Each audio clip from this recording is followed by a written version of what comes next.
जब अपनी अकादमिक जीवन की पढ़ाई के बाद जब अपनी जड़ों को तलाशना शुरू किया तो पता चला कि कुर्था प्रखंड इसी अरवल जिले में आता है। और जो नारा हम लोग सुनते रहे और जिस नारे से सबसे ज्यादा मैं प्रभावित हुआ कि 100 में 90 शोषित हैं, शोषितों ने ललकारा है, धन धरती और राजपाट में 90 भाग हमारा है, 10 का शासन 90 पर नहीं चलेगा, नहीं चलेगा। इस नारे से मैं बहुत ज्यादा प्रभावित हुआ क्योंकि ऐसा लगता था कि इस नारे ने एक लकीर खींच दी कि देखो ये दुनिया शोषकों और शोषितों में कैसे बटी हुई है। एक तरफ वो लोग हैं जो 90% हैं, जिनके पास न जमीन है, धन, धरती और राजपाट, यानी पैसा भी नहीं, संपत्ति भी नहीं, संसाधन भी नहीं, जमीन पर मालिकाना हक भी नहीं और राजपाट में उसकी भूमिका नहीं। लोकतंत्र में राजपाट का मतलब राजनीति के बाद जो झेलना पड़ा, जो सहना पड़ा इस नारे की वजह से, इसी जमीन पर एक जन आंदोलन में जाते हुए, साजिशों का शिकार होते हुए शहीद होना पड़ा और शहीद होने के बाद भी अपमानित होना पड़ा, ऐसे बाबू जगदेव प्रसाद को मैं याद करता हूं और उनको क्रांतिकारी सलाम पेश करता हूं।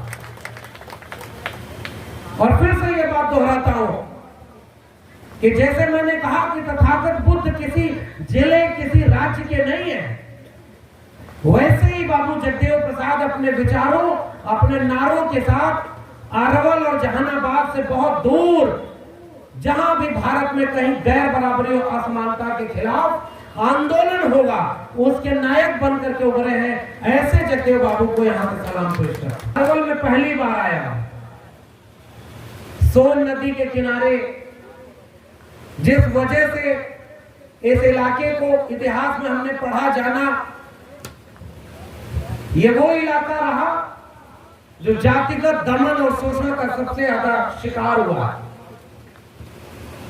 इस पूरे इलाके में ऐसे ऐसे कांड हुए जिसे नरसंहार कहा गया। मैं जब आपके बीच में आने वाला था तो मैंने सोचा कि जहां जिन लोगों से मिलने चल रहा हूं उन लोगों के बारे में थोड़ा पढ़ लो, जान लो।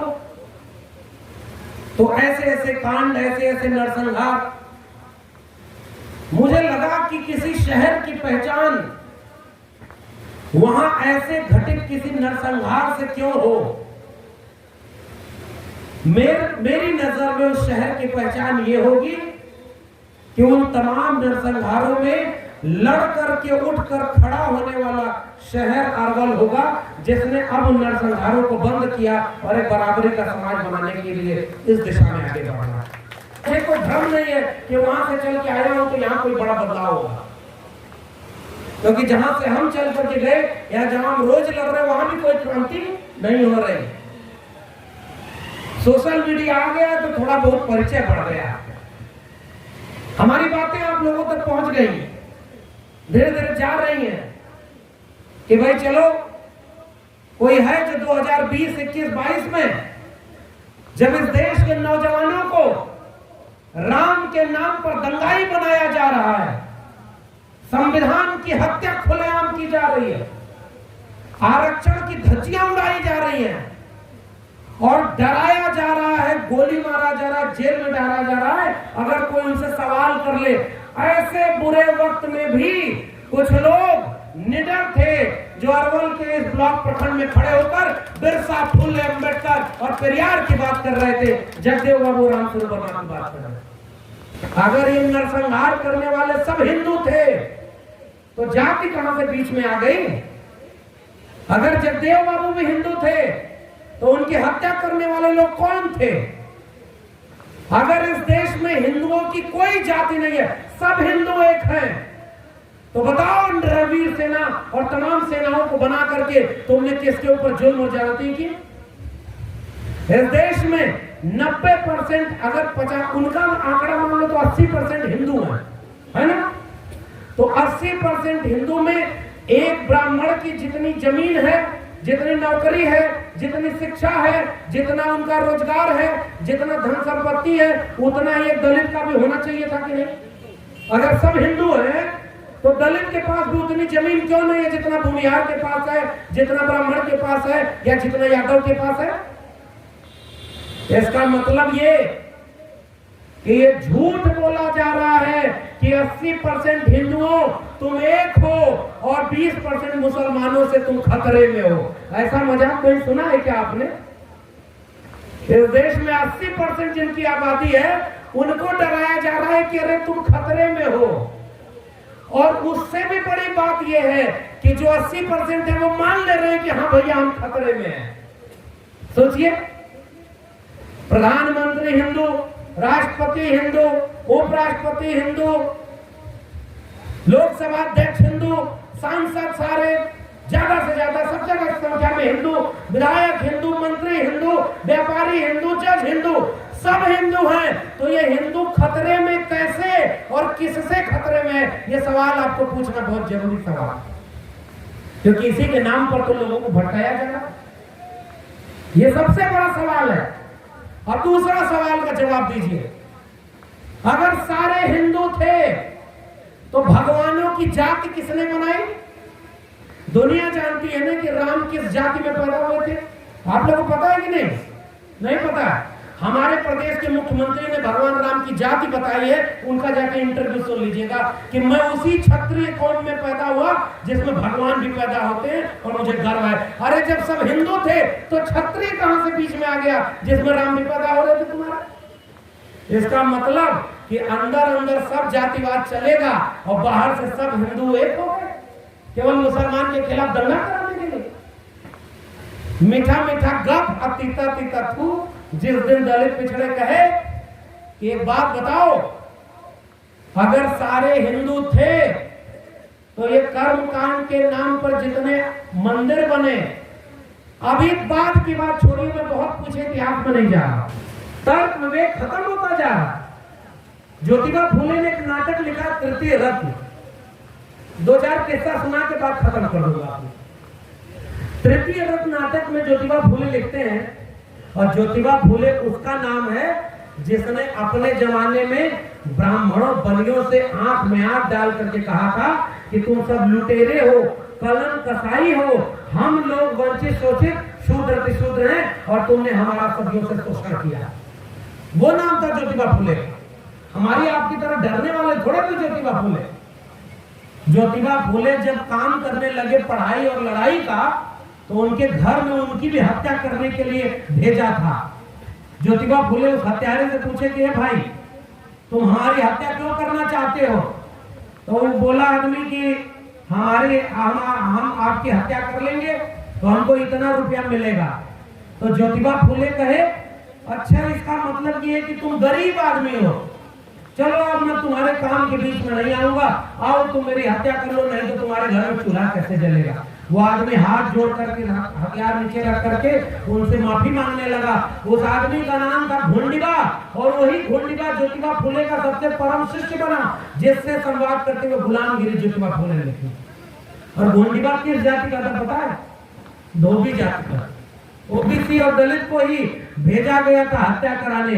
कोई है ऐसा जो दिमाग अपना पीछे रखता था, आपके लोगों को आपकी हत्या कराने, आपका विरोध कराने सबसे आगे भेज देगा। आपके लोग आपका विरोध करेंगे सबसे पहले, और वो पीछे बैठ के मलाई खाएगा, और हमारे लोगों को वहां कुछ जगह पे भारत का राष्ट्रपति बना देगा।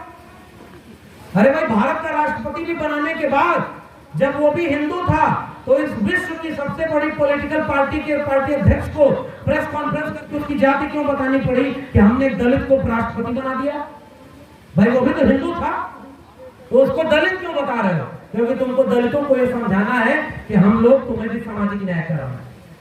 हम 2014 तक वो जब गुजरात का मुख्यमंत्री था तो कभी उसने अपनी जाति नहीं बताई, जब 14 में प्रधानमंत्री का चुनाव लड़ना हुआ तो पूरे देश में घूम घूम के कह रहा था मैं तो पिछड़ी जाति का हूं, मैं तो पिछड़ी जाति का हूं। अरे तुम हिंदू थे तो पिछड़े कैसे हो गए? क्योंकि पिछड़ों का वोट लेना था उसे। और हम आपको लगता है कि वो भी तो पिछड़े हैं, भले उधर हैं तो क्या हमारी बिरादरी के हैं, चलो उनको वोट दे दें। हमारी बिरादरी का नेता तो है, हमारी बिरादरी का मुख्यमंत्री तो है, हमारी बिरादरी का मंत्री तो है, हमारी बिरादरी का राष्ट्रपति तो है। और आपके बिरादरी के लोगों को आपके अपने पाले में खींचकर आपकी बिरादरी की पीढ़ियों को बर्बाद करने का काम उन्हीं के हाथों करवाया जा रहा है। जंगल में काटने वाली कुल्हाड़ी का साथ जंगल की लकड़ियों ने केवल इसलिए दे दिया क्योंकि उनको लगा कि उसमें जो लकड़ी लगी है कुल्हाड़ी में वो हमारे बीच के तो है, और कुल्हाड़ी से कटते चले गए, अंत में कुछ बचाने को बचा ही नहीं। हमारे आपके लोगों को, हमारे आपके बीच के कुछ लोगों को नेता बनाकर खड़ा कर दिया जा रहा है और कहा जा रहा है कि दलितों, पिछड़ों, आदिवासियों, देखो तुम्हारे लोगों को हमने नेता बनाया है, हमको वोट दो।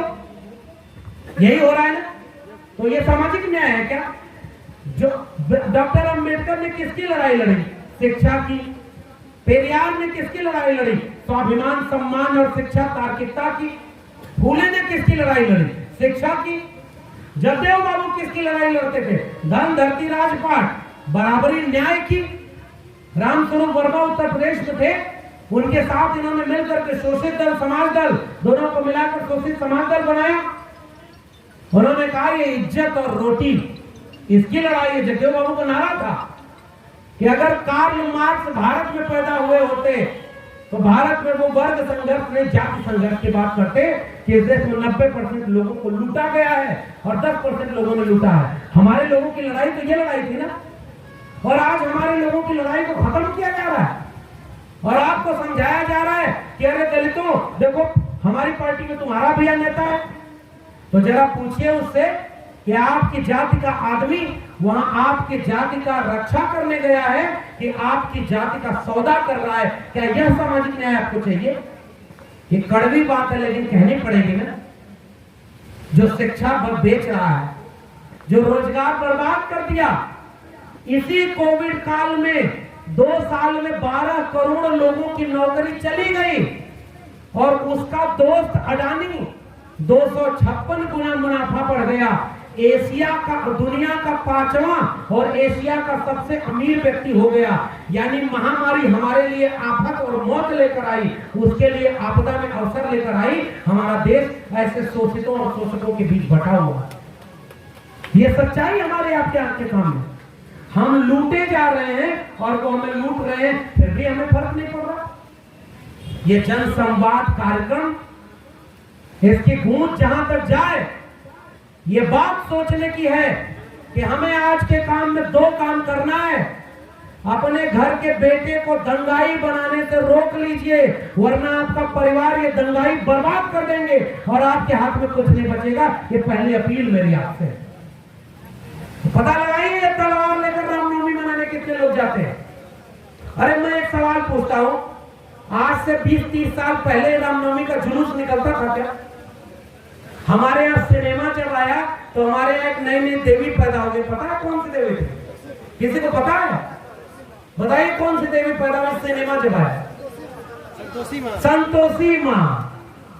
संतोषी माँ का कहीं वेद में जिक्र नहीं, कहीं पुराण में जिक्र नहीं, कोई माँ ही नहीं थी। वो सिनेमा से एक देवी पैदा हो गई और घर घर पूजा होने लगी। लेकिन जाते जाते यही अपील कर रहा हूं, ऐसा भी नहीं है कि सब खत्म हो गया। आप हैं ना, हम हैं ना, ये मंच पर बैठे तमाम लोग हैं ना। अरे आंख में आंख डाल करके लड़ेंगे। फूले, अंबेडकर, पेरियार तो अकेले अकेले लड़े थे, हम आप तो इतने लोग हैं। न इन आतताइयों दंगाइयों से डरेंगे, न झुकेंगे, न खत्म होंगे। हम गोडसे, गोलवलकर, हेडगेवार की विचारधारा के लोगों के खिलाफ, फूले, अंबेडकर, पेरियार की विचारधारा वाले लोग कल भी लड़े थे, आज भी लड़ रहे हैं और आने वाले कल में लड़ते रहेंगे। भारत के संविधान को बचाने की लड़ाई आखिरी दम तक लड़ेंगे।